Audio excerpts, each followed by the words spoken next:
Hello guys, welcome back to my YouTube channel. So friends, जोंहा railway डिपार्टमेन्टनि group D नि वेकेन्सि ओंखारना फैलायबाय. So friends, जाय नोंथांमोनहा इन्टारेस्टेड दङ, नोंथांमोनहा भिडिअखौ जोबजासे नायलांबाय थाबानो जाबाय. So friends, अर्गेनाइजेशन्स नेमा जाहैबाय रेलवे रिक्रुटमेन्ट बर्ड RRB. बिनि एप्लाइ लास्ट डेटआ थागोन नै 22 फेब्रुवारि 2025 सिम थागोन आरो हा बिनि एप्लाइ लास्ट डेटआ. टटेल वेकेन्सिया जाहैबाय ओमफ्राय नै 32,000 पस्ट वेकेन्सि ओंखारना फैदों बेहाय.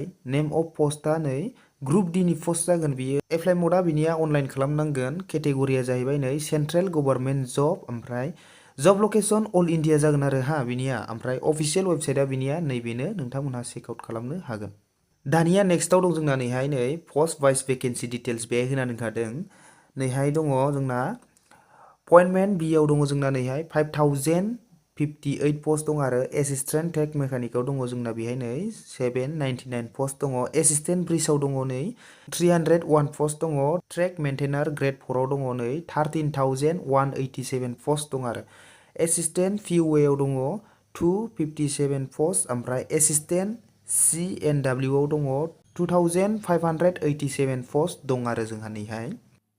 एसिस्टेन्ट TRD आव 1,381 पस्ट दङ. एसिस्टेन्ट SNT आव दङ 2,012 पस्ट दङ. एसिस्टेन्ट लक'सेट डिजेलाव दङ नै 420 पस्ट दङ.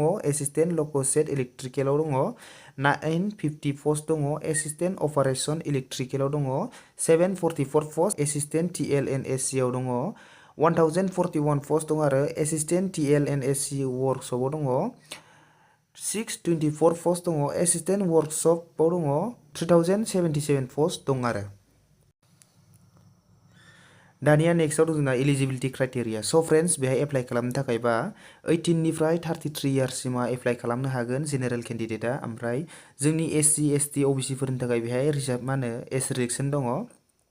जोंनि SC ST आ बेहाय 5 इयार्स एक्सट्रा मोनगोन. ओमफ्राय OBC फोरा बेहाय 3 इयार्स एक्सट्रा मोनगोन आरो.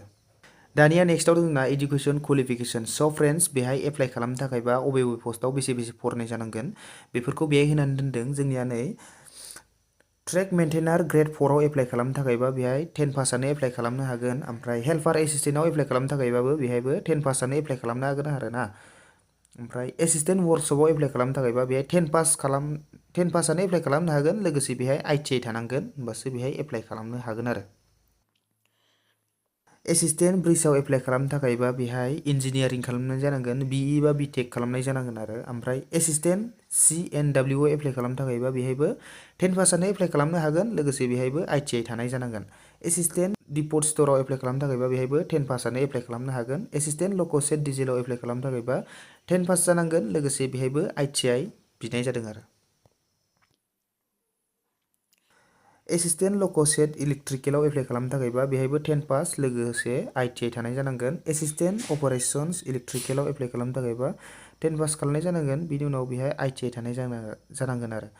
पइन्टमेन्टआव एप्लाइ खालामनो थाखायबा बेहाय सिम्पोल 10 पासआनो एप्लाइ खालामनो हागोन. बेहाय ITI बियाखै. एसिस्टेन्ट सिगनेल एन्ड टेलिकमआव एप्लाइ खालामनो थाखायबा बेहायबो 10 पासआनो एप्लाइ खालामनो हागोन आरो. एसिस्टेन्ट ट्रेक मेकानिकआव एप्लाइ खालामनो थाखायबा बेहाय इन्जिनियारिं खालामनाय जानांगोन, BE बा BTEC बे थानाय जानांगोन आरो. ओमफ्राय एसिस्टेन्ट TLNSC आव एप्लाइ खालामनो थाखायबा बेहायबो 10 पास लोगोसे ITI बिनाय जादों. एसिस्टेन्ट फ्ल'र एन्ड A वर्कशपआव एप्लाइ खालामनो थाखायबा 10 पास लोगोसे बेहायबो ITI नांगोन. ओमफ्राय एसिस्टेन्ट फ्ल'राव एप्लाइ खालामनो थाखायबा बेहायबो 10 पास लोगोसे ITI. एसिस्टेन्ट वर्कशपआव एप्लाइ खालामनो थाखायबा बेहायबो इन्जिनियारिं खालामनाय जानांगोन, लोगोसे BE बा BTEC बे थानाय जानांगोन आरो. होमबासो बेहाय एप्लाइ खालामनो हागोन. दानिया नेक्स्टआव दं जोंना एप्लिकेसन फिस. स' फ्रेन्ड्स, बेहाय एप्लिकेसन फिसआ जाहैबाय नै जेनेरेल OBC EWS फोरनि थाखाय बेहाय 500 पेमेन्ट दाननांगोन. ओमफ्राय जोंनि SC ST फोरनि थाखाय बेहाय 250 पेमेन्ट दाननांगोन आरो. ओमफ्राय बिनि एप्लिकेसन फिसखौ जोङो रिफान्डबो मोनफिननाय जागोन एग्जामनि उनाव आरो हा.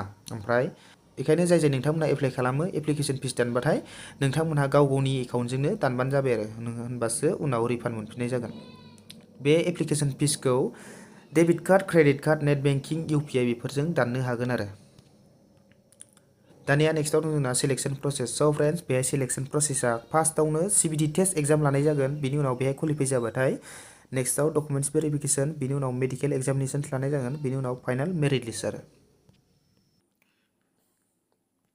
स' फ्रेन्ड्स दानिया फैबाय इम्परटेन्ट डेट। स' फ्रेन्ड्स बिनि एप्लाइआ दासिमबो एप्लाइ जाथ'वाखै। बिनि एप्लाइआ 23 जानुवारि 2025निफ्राय एप्लाइ जागोन। ओमफ्राय एप्लाइ लास्ट डेटआ नै 22 फेब्रुवारि 2025सिम थागोन आरो। बेखायनो जाय नोंथांमोनहा इन्टारेस्टेड दङ नोंथांमोनहा एप्लाइ खालामदो।